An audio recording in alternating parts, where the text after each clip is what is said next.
Well, I'm laying in some water now, as you can see. We've used ultramarine blue, burnt sienna, and yellow ochre for the greenery on the trees, and then straight burnt sienna for this little bit of trunk showing. On the rocks, we've used raw umber, ultramarine blue, burnt sienna, yellow ochre in varying combinations, and of course white as always. Now going into the water, I'd like to, in general, keep it dark-ish.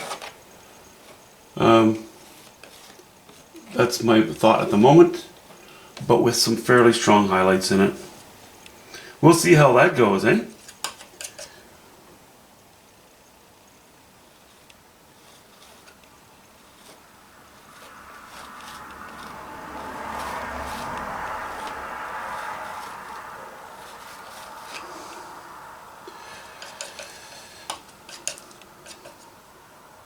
Did I mention that it's mostly ultramarine blue with hints of yellow ochre and burnt sienna here and there?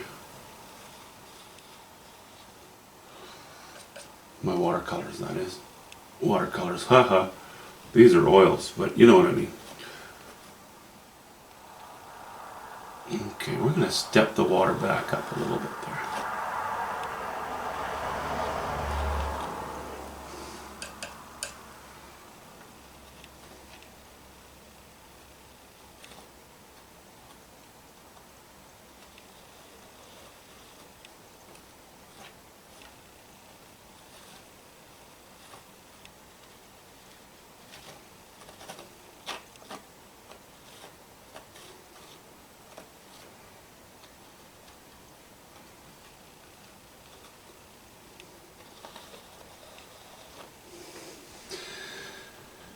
Okay.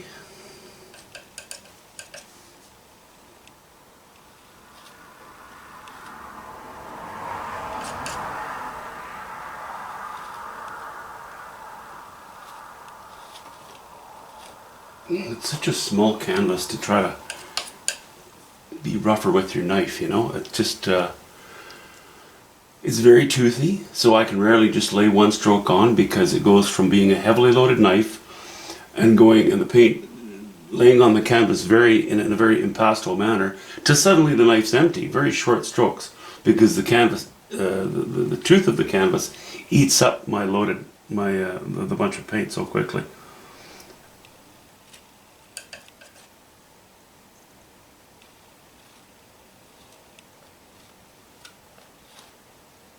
And that's probably, well, I know it is part of the reason why I have not gone into a more vigorous technique as I was planning. However, that's okay.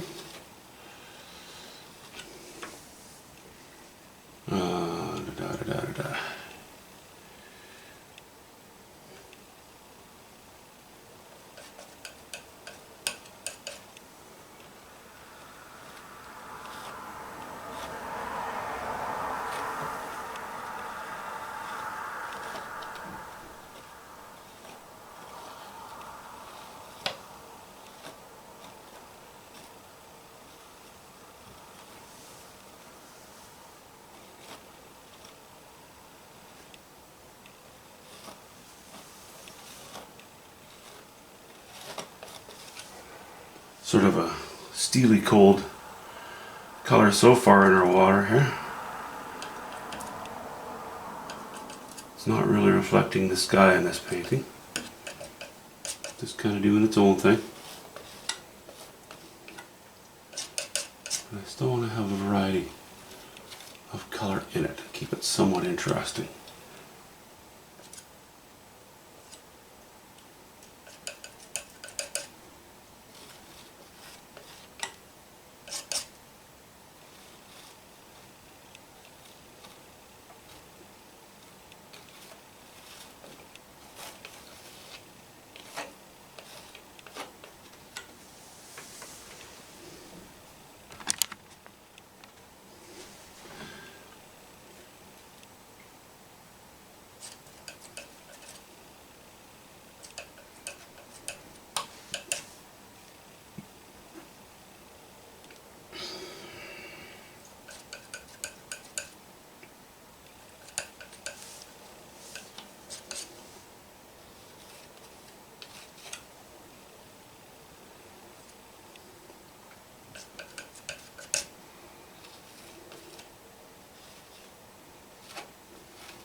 Coming to our immediate foreground here, we want the broader strokes.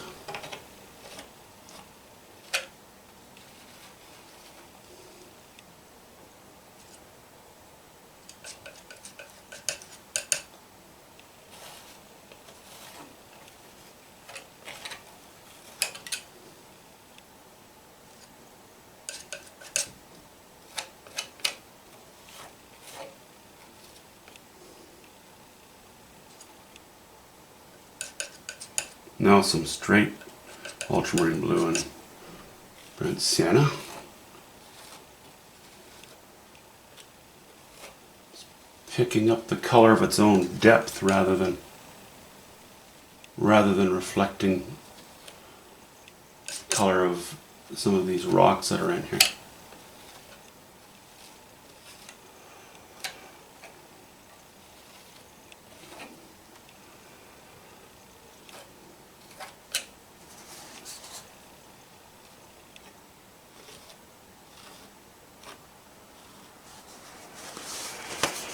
Alright, a bit of light there.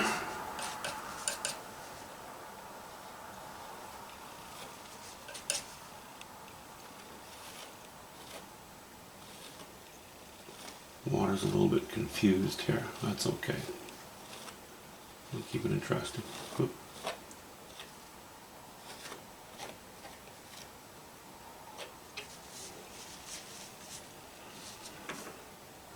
Okay, now for some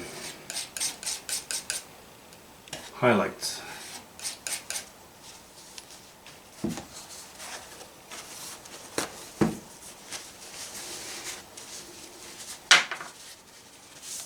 Wipe my palette off because I want to use fairly clean colors. I don't want to accidentally, when I'm mixing some brighter colors, dip into my little pile of mud.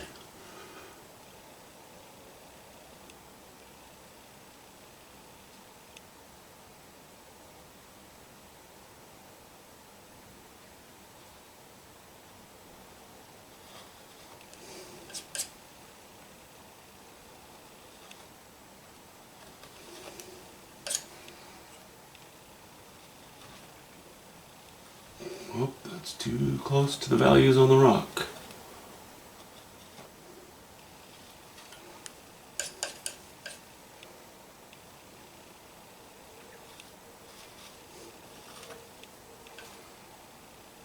Okay, I'm going to cool that off with a bit of ultramarine blue.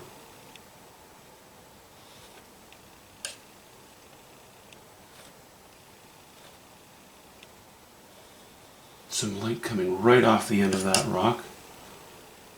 I think that's helpful. I'll just brace my right hand with my left hand firmly planted on the painting. Which, yeah, well, is definitely going to get dirty.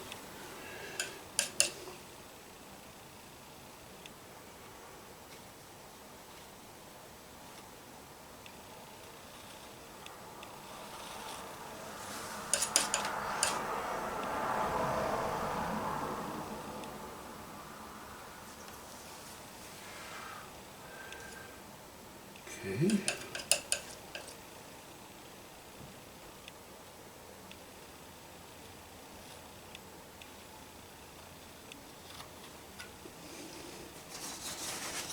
There's not enough area down here for me to use a tool as large as this to begin to sculpt a wave pattern, which is part of the reason I'm just keeping it a bit confused.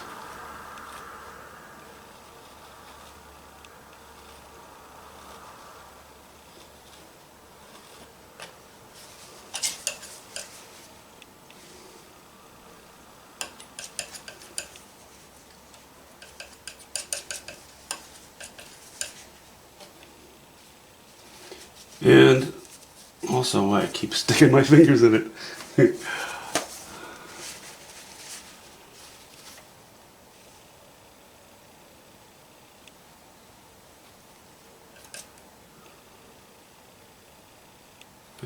Stayed with a higher value right away there.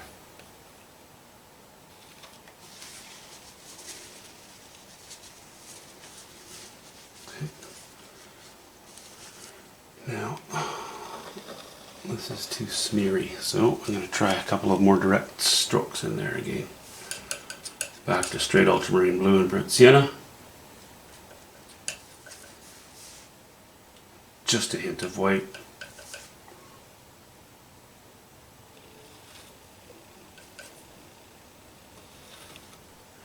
Too much burnt sienna. I'll go a little bluer. Oop, still not blue enough.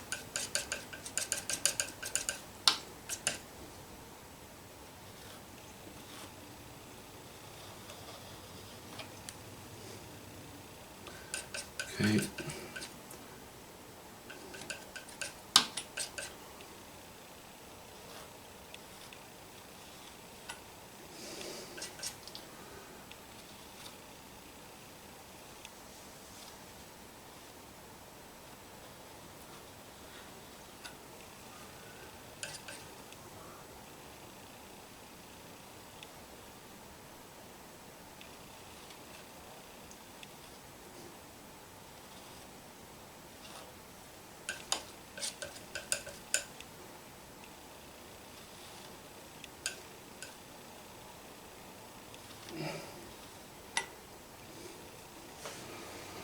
All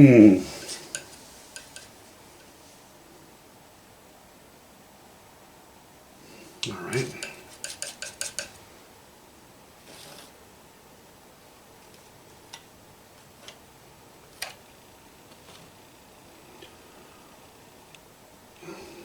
You know, this rock to the bottom of the painting, that distance, this almost bisects it. I like that stroke, which makes it so hard for me to get rid of it. But it should be a little bit to the right. It should not end directly below the top of the tree. The highlight, another highlight. That's one too many. So it's a shame, you know, once you get a successful stroke on there, sometimes, oh, you don't want to get rid of it. But unfortunately, it's just how it is sometimes. So let's reintroduce that.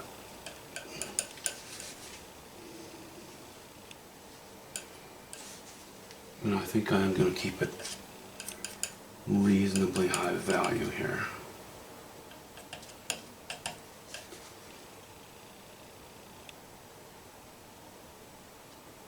See what I'm doing here? The sky comes to the trees. We go down the trees, and then I would like it to exit the painting, so they have this a little bit of a flow there. That's kind of what I'm after. Can I pull it off? Well,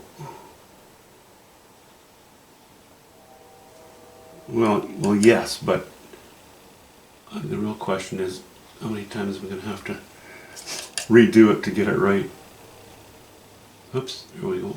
A little spasm in the hand, that never helps.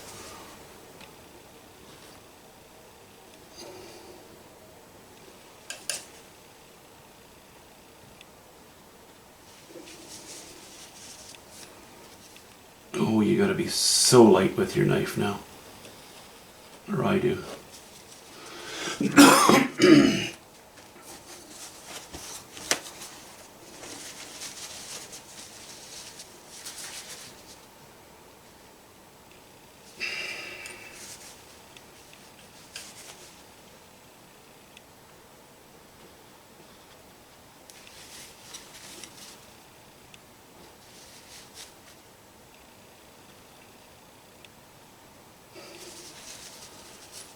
Okay.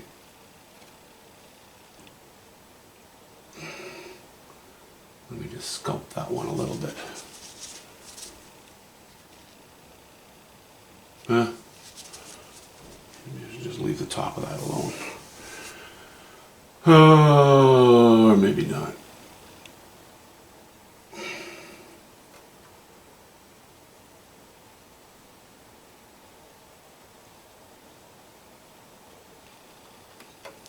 Sometimes my hand will just jerk when I'm doing something very slow and fluid like that. And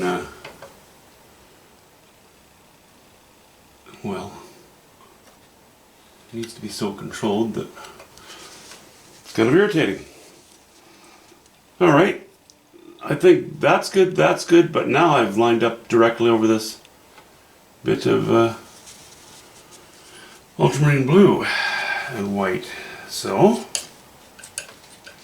let's try to fix that, because the ultramarine blue is kind of nice in there. I kind of like that.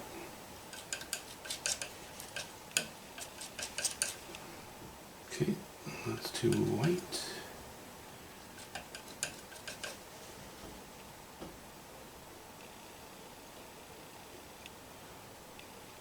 How's that? That's not too bad.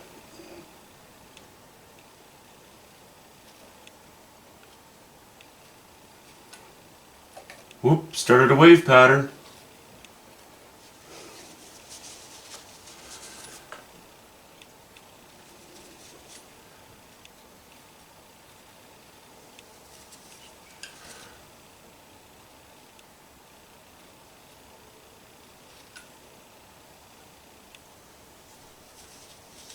I think I can live with that, though. I think I can. I think I can.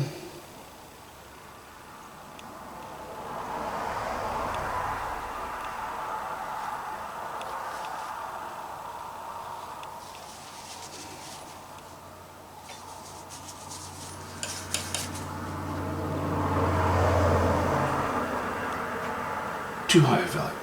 Too high a value. Knock it down. Come on, knock it down.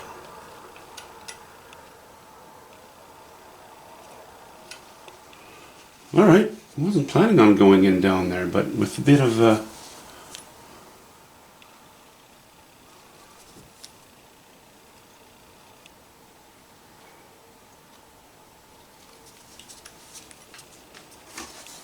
with the change of color and dropping the value a little bit, I think that's going to work. Okay, bring that back. Okay, stop. Just stop, Phil. My goodness. All right. There sits the painting. I guess I'll take the camera off the stand and run through with you. Okay, our close-up shots and our quick scan. Those rocks are quite outlined. I may break that up a little more. I know I went through some pains with the brush earlier to re-establish outlines in place, but that's not always that beneficial. So I may change it. But the painting is going to come and live upstairs with me again for a while now. So I'll be sending these little paintings out in groups. So until I have a group that's dry enough and that I can then go in, and if they need a signature, give them a signature. If not, then give them, the step 6, the last touches. And I might decide in some cases that they're just fine the way they are. Sorry about my shaky hand. My tripod's even worse though, so. Yeah, here. You can see how rough that is. Rough and confused. And really, kind of a different palette than the rest of the painting. I put some highlights in that pick up on the rocks. There's some gentle purples on the lower right that mildly imitate the purple horizon. But in this case, I did not pick up on the colors in the sky and repeat them in the water. Okay, thanks. We will talk to you soon. On to the next one.